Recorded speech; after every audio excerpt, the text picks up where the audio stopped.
अब कई सारी ऐसी रिपोर्ट्स आ रही हैं जो ये सजेस्ट कर रही हैं कि इस बार जो महंगाई है वो काफी बढ़ सकती है, या यूं कहिए अगले 4-6 महीनों में भारी महंगाई में वृद्धि हो सकती है। इसके नाते जो है कई अलग अलग प्रकार की महंगाई की बात चल रही है, जैसे श्रिंकफ्लेशन है उसकी बात चल रही है, इन्फ्लेशन का एक नया पार्ट है। अमूमन तो ये मुद्दा ये है कि इसका असर जो है बाजारों के ऊपर काफी ज्यादा आपको देखने को मिल सकता है। बाजार इसके नाते उम्मीद ये भी चल रही है, कई सारी रिपोर्ट सजेस्ट कर रही है जो आजकल में आई हैं, जिन्होंने ये बता रहे हैं कि मार्केट में इसके नाते जो है अगस्त तक जो है एक रेट हाइक आ सकता है। इंडियन मार्केट यानी आरबीआई की तरफ से महंगाई को कंट्रोल करने के लिए हर एक पहलू और जिसका असर बाजारों के ऊपर भारी रूप से आपको देखने को मिल सकता है। और निश्चित रूप से ये खबरें आने वाले लंबे समय के लिए बाजारों के लिए कोई अच्छा नहीं रहेगा। तो मैं इस वीडियो में इन सभी चर्चा करूंगा बातों का, और क्या मार्केट ने इसको कितना डाइजेस्ट किया हुआ है, या इसको अगर नंबर और बदलेंगे तो किस ढंग से इसके बाजार का असर आएगा, हर एक पहलू में इस वीडियो में चर्चा करूंगा। लेकिन अगर आप चैनल पर पहली बार हैं तो सब्सक्राइब जरूर कीजिएगा। नमस्कार, मेरा नाम है अतुल वर्मा। जैसे मैंने कहा कि मार्केट में अब श्रिंकफ्लेशन आने का डर है। इन्फ्लेशन और श्रिंकफ्लेशन क्या है, ये दो बड़ी महत्वपूर्ण चीजें हैं। अगर आप समझिए इस बात को, ये बात उठी कहां से, हम श्रिंकफ्लेशन पर जाएंगे, लेकिन उसके पहले अगर हमें ये समझना चाहिए कि एक्चुअली में ये बात कहां से उठ रही है। कई सारी आज रिपोर्ट्स आई हैं जो ये बता रही हैं, जो ये सजेस्ट कर रही हैं कि मार्केट में इस समय कई सारी चीजें होती हुई दिखाई पड़ सकती हैं। उसमें से एक बड़ा पहलू यह है कि जो आपके नंबर्स आए हैं, सबसे पहले मैं आपको एक रिपोर्ट दिखाता हूं, जो कि रिपोर्ट आपकी प्रभुदास लीलाधर की है। और इस रिपोर्ट में बेसिकली इन्होंने ये कहा है कि जो रेट है आपके महंगाई के वो काफी बढ़ सकते हैं, और उसके बाद ये चीज आपको ज्यादा देखने को मिल रही है। और सबसे पहले एक और रिपोर्ट है, इस रिपोर्ट के बाद ये सारी चीजें शुरू हुई हैं। तो यहां पर ये आपको दिखाई पड़ रहा होगा ग्लोबल शिपिंग फ्रेट के रेट्स का खबर।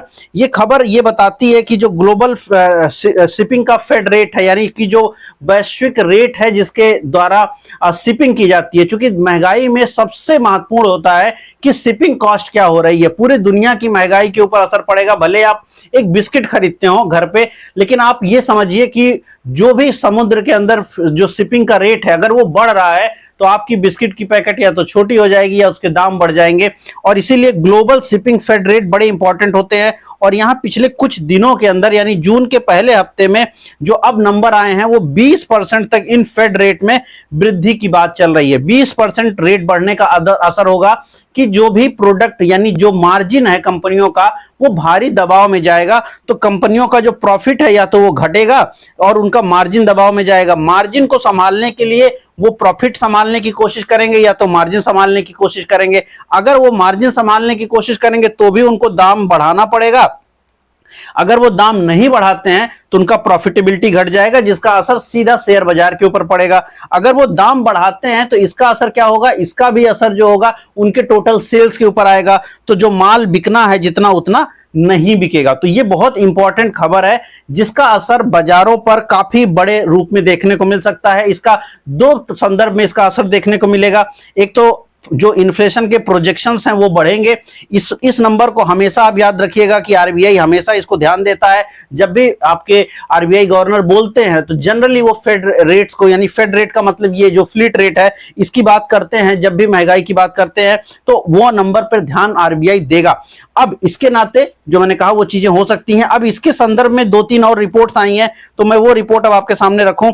तो इसमें एक रिपोर्ट आपका प्रभुदास लीलाधर का रिपोर्ट है, जो ये रिपोर्ट ये कहती है कि इस रिपोर्ट के तहत, ये जो रिपोर्ट है प्रभुदास लीलाधर की, ये कहती है कि भारत की महंगाई जो है अनुमान के हिसाब से 6% के ऊपर जा सकती है, जो कि अपर बैंड जो आरबीआई की है उसको क्रॉस कर सकती है। अपर बैंड आरबीआई की क्या है, अपर बैंड आरबीआई की है 4 से 6 में आरबीआई जो है महंगाई को रोक के रखने की कोशिश करता है। लेकिन प्रभुदास लीलाधर की जो रिपोर्ट है, इसका अनुमान ये है कि आने वाले वक्त में आप 6% के ऊपर जो है महंगाई जा सकती है। इसी अनुमान के नाते अगर हम, और आरबीआई ने जो अभी अपना अनुमान जारी किया था, अगर आप उसको देखिए, जून में ही अनुमान को आरबीआई ने जारी किया था और जून में ही अनुमान को उन्होंने बढ़ाया था। यहां पर जून में अनुमान को उन्होंने बढ़ा करके 4.6 था, पहले इनका जो अनुमान था 4.6 था, और उस अनुमान को आरबीआई ने बढ़ा करके 5.1 किया था। तो आरबीआई ऑलरेडी 5.1 कर रहा है, लेकिन अब कई सारी रिपोर्ट से सजेस्ट कर रही हैं कि ये 6 जा सकता है। कुछ विदेशी जो एजेंसीज हैं वो ये मान रही हैं कि भारत की महंगाई 6.4 या 5 तक टच कर सकती है। साथ में एक बात आप ये ध्यान रखिएगा कि महंगाई के नंबर जो आते हैं, जो नंबर्स हम लोग देखते हैं, ये वो नंबर हैं जो हमें फील नहीं होती। ये वो नंबर है, इसके ऊपर मैंने कई बार चर्चा किया है कि जो आरबीआई नंबर्स देता है ये बेसिकली वो नंबर है जो पूरे के पूरे इकोनॉमी के ऊपर एक मोटा असर दिखाते हैं। तो वो आपका 4.6 के आसपास चल रहा था, जिसका आरबीआई अनुमान कर रहा है 5.1, जिसका प्रभुदास लीलाधर अनुमान कर रहे हैं कि ये 6% के ऊपर निकल जाएगा, और जिसका विदेशी जो चैनल्स है, विदेशी जो न्यूज एजेंसीज हैं वर्ल्ड मार्केट की, वो ये कह रहे हैं कि 6.5 तक जो मुद्रास्फीति है वो आपकी बढ़ सकती है। लेकिन फील लाइक मुद्रास्फीति यानी जो एज ए कस्टमर आपके ऊपर आती है वो हमेशा ज्यादा होती है। बहुत सारे रिपोर्ट इंडिया में भी कहते हैं कि करीब करीब 10% की महंगाई इंडिया फील करता है। आरबीआई की जो रिपोर्ट्स आती है जिसमें अलग अलग सेगमेंट वाइज वो महंगाई को जारी करते हैं, उसमें भी कई सारे मद ऐसे होते हैं जिनमें 12 मदों में से कुछ मद ऐसे हैं जहां पर वो 8 से 10% की महंगाई रहती है। तो फील लाइक महंगाई की अनुमान जो है 12% से ऊपर का कई सारी एजेंसीज कर रही हैं, यानी आम जरूरतों का, यानी जो खाने पीने की चीज है, जो हम लोग यूज करते हैं, जो स्कूल फीस होती है, जो बाकी चीजें होती हैं, उनकी महंगाई के बढ़ने का चांसेस ज्यादा चल रहा है। अब यहां पर इसलिए आपको ये बात समझना पड़ेगा कि ये जो अनुमान है इसके नाते कई सारी, जैसे इवन इकरा ने भी अपनी रिपोर्ट को बेसलाइन को नंबर को ऊपर बढ़ाने की बात कही है, और इन्होंने ये माना है कि जो आरबीआई के अगस्त का पॉलिसी आएगा उसमें ये रेट हाइक हो सकता है 25 बेसिस पॉइंट से। यहां पर ये इकरा की रिपोर्ट के हिसाब से मैं आपको ये बता रहा हूं, और यहां पर इन्होंने इकरा और साथ में कुछ अन्य जो अर्थशास्त्री हैं इनके अनुमान के हिसाब से हम ये बात कर रहे हैं। जैसे इसमें इकरा है, डिलायट है इसमें, और इन सबों ने मिलाकर के जो अनुमान जारी किया है अभी हमारे जून महीने में, उसमें यह है कि 25 बेसिस पॉइंट से आपका रेट हाइक हो सकता है। कब आरबीआई कर सकता है? अगस्त की पॉलिसी में। अब अगर अगस्त की पॉलिसी में ये रेट हाइक का उम्मीद आने लगेगा तो मार्केट इसको हमेशा ध्यान देगा, और इसका असर ये होगा कि बाजारों में लिक्विडिटी की जो प्रॉब्लम है, यानी तरलता का जो प्रॉब्लम है, पैसे की जो प्रॉब्लम है, आप इसको सीधे समझिएगा, पैसे की कमी का अनुमान हो सकता है। और इस कमी के नाते फिर क्या होगा, मार्केट जो ऊपर पिछले कुछ दिनों से जा रहा है उसका ऊपर जाना बाधित हो सकता है, और कहीं ना कहीं आपका वापस से फ्लैट हो सकता है कि उसमें कोई बड़ा मूवमेंट ना आने लग जाए। अब ये सारी घटनाएं हो क्यों रही हैं? तो ये घटनाएं दो कारणों से हो रही हैं, यानी जो अनुमान है ये दो कारणों से हो रहा है। एक तो आपको वो मालूम है कि जो मैंने फ्लीट का रेट बताया, तो ये किस लिए बढ़ रहा है, ये जो ग्लोबल जो डिस्टरबेंस है उसके नाते बढ़ता दिख रहा है। वो डिस्टरबेंस भले ही अभी आपने साइन कर लिया, जो आपने एमओयू साइन कर लिया, लेकिन एमओयू साइन होने के बावजूद भी 60 दिन का समय दिया गया है ईरान और जो आपका यूएसए के बीच में जो डील की बात है, तब उसमें 60 डेज के बाद वो डील करेंगे। अभी वो बातचीत करेंगे, कल से उनकी बात शुरू हो जाएगी। तो अभी वो सिर्फ एक मेमोरेंडम ऑफ जो है कंसर्न पे उन्होंने साइन कर लिया है और कुछ नहीं है, और इसमें कभी भी टूट फूट हो सकती है। अच्छा, इतनी जल्दी जो है ये पूरा का पूरा जो डिस्टरबेंस है वो खत्म होता नहीं लग रहा, इसीलिए जो है फ्लीट रेट बढ़ रहे हैं। आगे भी अगर ये फ्लीट रेट बढ़े तो दिक्कत होगा। दूसरा, भारत के संदर्भ में इसकी प्रॉब्लम ज्यादा देखने को मिल रही है, क्योंकि जो महंगाई का अनुमान जो आपका मानसून के जो आंकड़े आए हैं, यानी मानसून के लिए जो खबरें आई हैं वो थोड़ा गड़बड़ सी आ रही हैं। मानसून का जो ताजा अपडेट आया है वो ये कह रहा है कि कई सारे देशों में जो मानसून है वो भारी मात्रा में कम हो सकता है, जिसमें भारत जो है सबसे ज्यादा प्रॉब्लम में जा सकता है। अभी तक जो भारत में अनुमान था बारिश का कि 90% जो आपका जो लॉन्ग पीरियड एवरेज होता है, यानी एलपीए जो है लॉन्ग पीरियड एवरेज बारिश का, उसके आसपास बारिश होगी। 90% का मतलब क्या होता है? 90% को बोलते हैं आप, अगर ये 90% के आसपास लॉन्ग पीरियड में आ गया तो आप इसको सूखे की स्थिति मानते हैं। यानी ये लगभग पहले से ये अनुमान चल रहा था, जो कि अब आ चुका है कि वो जो है आपका सूखे की स्थिति में है, और ये आईएमडी की रिपोर्ट है। तो लगभग भारत में सूखे के अनुमान पहले से जारी हो रहे थे, लेकिन अब वो और भी तकनीकी रूप से दिखने लगा है कि वो सूखे की श्रेणी में जाएगा। इसके पहले जो एलपीए आया था वो 92 का था, लेकिन अब 90 का एलपीए जारी किया गया है। तो इसका असर ये हुआ कि अब जो आपका सूखे की स्थिति बढ़ सकती है। अब इसके बाद 84% की संभावना आईएमडी ने जारी किया है, जिसमें यह कहा गया है कि देश में जो है काफी गंभीर मानसून की स्थिति रह सकती है।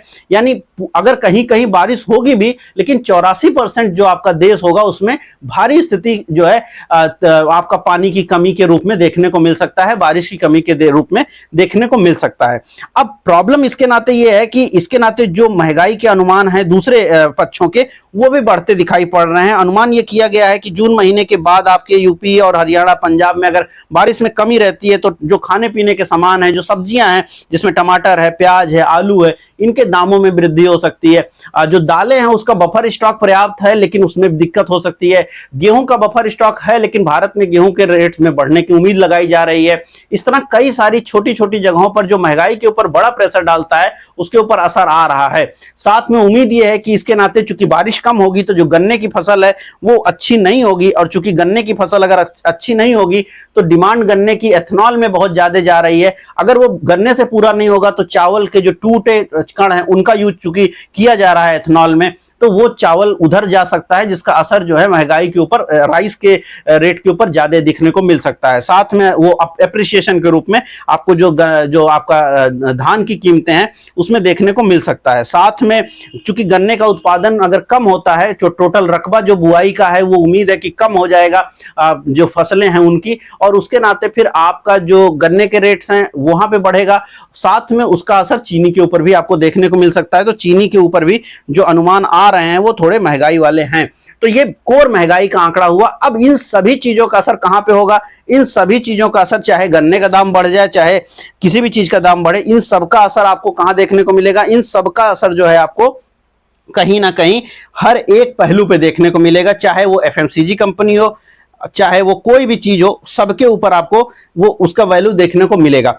अब प्रॉब्लम ये है कि अगर ये कोर चीज है, इसका मैंने जैसे शुरुआत में कहा कि इन सभी चीजों का असर, चाहे फ्लीट रेट बढ़ जाए चाहे मानसून के नाते अगर रॉ मटेरियल यानी कच्चा माल कहीं पर भी दिक्कत में जाएगा तो क्या होगा? उसका असर ये हो जाएगा कि आपकी जो कंपनी का प्रॉफिटेबिलिटी है वो कम हो जाएगा या कंपनी का मार्जिन जो है वो सिकुड़ जाएगा। दो बातें हो सकती हैं। प्रॉफिट इसलिए सिकुड़ सकता है क्योंकि उनको डिस्काउंट देना पड़ सकता है, दाम में कम बढ़ोतरी अगर वो करते हैं तो इंडिया में डिमांड जो है प्रॉब्लम आ जाती है, डिमांड नीचे चली जाती है। और यहीं से डिमांड को बनाए रखने के लिए एक नया जुगाड़ मेथड होता है जिसको बोला जाता है, आप कहते हैं उसको श्रिंकफ्लेशन। श्रिंकफ्लेशन क्या होता है? श्रिंकफ्लेशन कुछ इस तरह से आप समझिए कि अगर किसी भी प्रोडक्ट का दाम जो भी हो, आप इस तरह से समझ सकते हैं कि अगर मान लेते हैं कि एक चिप्स का पैकेट जो 200 ग्राम में आया करता था, ये 200 ग्राम का पैकेट घटा करके 150 ग्राम का कर दिया जाए। हो सकता है इसकी कीमत 10 रुपए थी, आज इसकी कीमत 10 रुपए हो गई, लेकिन 50 ग्राम जो है माल कम कर दिया गया। ये क्या आगे ये इस समय देखने को मिल रहा है? इस समय बिल्कुल ये काफी जगहों पर देखने को मिल रहा है। श्रिंकफ्लेशन की स्थिति हुई है कई सारी जगहों पर। अगर आपको याद हो, आप जानते हो, अगर आप अमूल का प्रोडक्ट यूज करते हो तो अमूल ने अपनी दही जो उनकी आया करती थी, पहले 500 ग्राम में उनकी दही आया करती थी, अब वो 450 ग्राम में आने लगी है। साथ में इसी तरीके से जो बिस्किट्स के पैकेट हैं, चाहे वो ब्रिटानिया, हल्दीराम, उनके पैकेट्स में 10 से 20 ग्राम की कमी की गई है। कई सारे डेयरी उत्पाद जो लिखे हैं वो उसमें कमी की गई है। साबुन जो 100 ग्राम में आते थे वो 75 ग्राम में आने लग रहे हैं। कुछ और भी उनमें कमी हो जाएगी आने वाले वक्त में।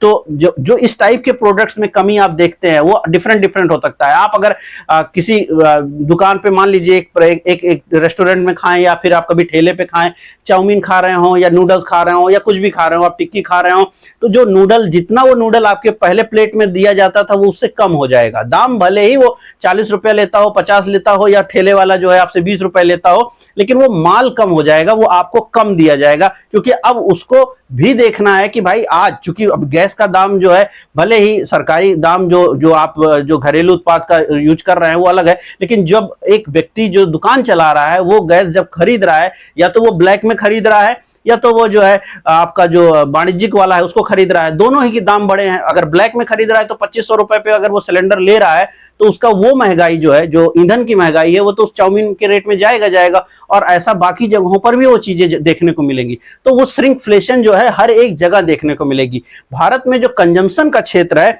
वहां पर सबसे पहले जो आता है वो श्रिंकफ्लेशन ही आता है। सबसे ज्यादा अब श्रिंकफ्लेशन के ऊपर ही फोकस करती है कंपनियां कि माल को कम कर दो। चूंकि इंडियन मार्केट जो है, इंडिया का जो कंज्यूमर है वो एक डिमांड सेंट्रिक मार्केट है, जहां पर दाम जो होता है जैसे ही बढ़ जाते हैं डिमांड में कोलैप्स दिखाई पड़ता है। भारत दुनिया में ऐसे देशों में आता है जो प्रोडक्ट की क्वालिटी पर नहीं खरीदारी करता, प्रोडक्ट की क्वांटिटी पे खरीदारी करता है। और भारत में सबसे छोटे जो है पैकेट्स बेचे जाते हैं, क्योंकि यहाँ पर आम मध्यम वर्गीय परिवार या जो गरीब परिवार है वो उनकी मात्रा जो कंजम्पशन में है वो ज्यादा है। ऐसे में जो श्रिंकफ्लेशन है वो और तेजी से बढ़ता है, जो कि एक प्रकार से आपको समझ नहीं आती कि महंगाई बढ़ी है, बट महंगाई उसके नाते भी बढ़ती है। तो ये चीज जो है इस समय देखने को ज्यादा मिल सकता है। अब इसमें टोटल नेट स्थिति यह है कि कंपनियों के जो आने वाले रिजल्ट्स होंगे, इस क्वार्टर के बाद के जो रिजल्ट्स होंगे, यानी जून क्वार्टर के बाद के जो रिजल्ट्स आएंगे, वहां पर बड़ी परेशानी का सबब हो सकता है। तो मार्केट इसको कहीं ना कहीं पहले से फैक्टर इन करेगा। जैसे अभी एक रिपोर्ट में आया कि भाई जो है ब्याज दरें बढ़ सकती हैं अगस्त में, अब ये आने वाले वक्त में अगर ये कई सारी रिपोर्ट्स में आया तो मार्केट इसके ऊपर कहीं ना कहीं ध्यान देना शुरू कर देगा। क्योंकि अभी भले ही मैं को बता चुका हूं, कल के वीडियो में बताया था कि आरबीआई बहुत कोशिश कर रहा है बाजारों को संभालने के लिए, लेकिन महंगाई एक ऐसी चीज है जो ऑटोमेटिकली असर दिखाएगा। आरबीआई कुछ भी कर देगा, पानी नहीं बरसा सकता है। पानी नहीं बरसना वो महंगाई को ऑटोमेटिकली बढ़ा देगा, आप कुछ भी कर लीजिए। भारत के जो बफर स्टॉक्स होते हैं वो इतना ज्यादा किसी भी क्षेत्र में नहीं है कि वो महंगाई को कंट्रोल कर पाते हैं। इसी देश में बहुत बार ऐसी स्थिति हुई है कि आपने जब अगर ध्यान हो आपको तो जो है पानी की ट्रेन चलानी पड़ गई थी। तो ये स्थिति आने में दिक्कत हो सकती है, और वो स्थिति अगर आती है तो वो पूरे के पूरे मार्केट के ऊपर असर तो दिखाएगी। तो महंगाई में जोरदार वृद्धि की उम्मीद आप लगा के चलिए, और इसलिए जरूरी है कि आप जो है इस समय संभल कर खर्च करिए, ताकि जो है आपके पास जरूरत के समय पैसा बचा रहे। क्योंकि महंगाई की जो मार है वो सबसे ज्यादा मध्यम वर्गीय परिवार और बाकी जगहों पर आएगी। स्टॉक मार्केट इसका ऊपर असर जरूर दिखा सकता है, रिएक्शन दिखा सकता है, और इसीलिए एक बड़े दायरे में बाजार सिकुड़ करके काम करता हुआ दिखाई पड़ रहा है। बहुत धीमी गति से ऊपर जाता है, लगातार कंसोलिडेटिव मोड में है। कुछ एक कंपनियों को छोड़ के ज्यादा ब्रॉडर मार्केट जो है बहुत बेहतरीन ढंग से पार्टिसिपेशन करने में इस समय असफल जरूर दिखाई पड़ रहा है। उम्मीद कर रहा हूं वीडियो पसंद आई होगी। अगर आपको क्या लगता है महंगाई किस तरह से बढ़ सकती है, आप महंगाई को किस तरह फील कर रहे हैं, और क्या यहां से अगर और महंगाई बढ़ती है तो वो आपके ऊपर कितना असर डालेगी, आप अपने खर्चों में कहां कटौती कर रहे हैं, जहां पे आप कटौती कर रहे हैं वो जरूर लिखिए। क्योंकि उसके आधार पर यह समझ आएगा कि आम पब्लिक क्या खरीदना बंद कर रही है, और जो वो खरीदना बंद कर रही है उन कंपनियों के स्टॉक नहीं चलेंगे। अगर आम पब्लिक कहीं मोटरसाइकिल खरीदना बंद करेगी तो ऑटो गिर जाएगा। ये आपको दिख भी रहा होगा कि पिछले कुछ दिनों के अंदर ऑटोमोटिव्स में वो तेजी नहीं रही है, इवन वो काफी गिर रहे हैं। क्योंकि उसके पीछे कई सारे कारण है। जो फ्यूल वाला बवाल चल रहा है वो तो एक अलग कारण है, ये कई दिन उस पर बात करेंगे। लेकिन ये भी कारण है कि अगर मानसून खराब है तो ऑटोमोटिव्स नहीं बिकेंगे। आप कारें या बाइक्स में वो कमी देखते हैं, वो मेजरली बाइक्स में वो कमी आती है, तो वहां एक प्रॉब्लम है। तो क्या चीज आप जो है नहीं खरीदना चाहते हैं वो जरूर कमेंट कीजिएगा, ताकि ये समझ आए कि अल्टीमेटली किन जगहों पे फोकस नहीं करना चाहिए, किन में ज्यादा गिरावट हो सकती है, किन चीजों में आपका जो है कटौती आप शुरू करने वाले हैं जैसे ही महंगाई में आपको दिक्कत आना शुरू होगी। जरूर कमेंट कीजिएगा। मैं मिलता हूं कल नए वीडियो में। इस वीडियो में इतना ही, धन्यवाद।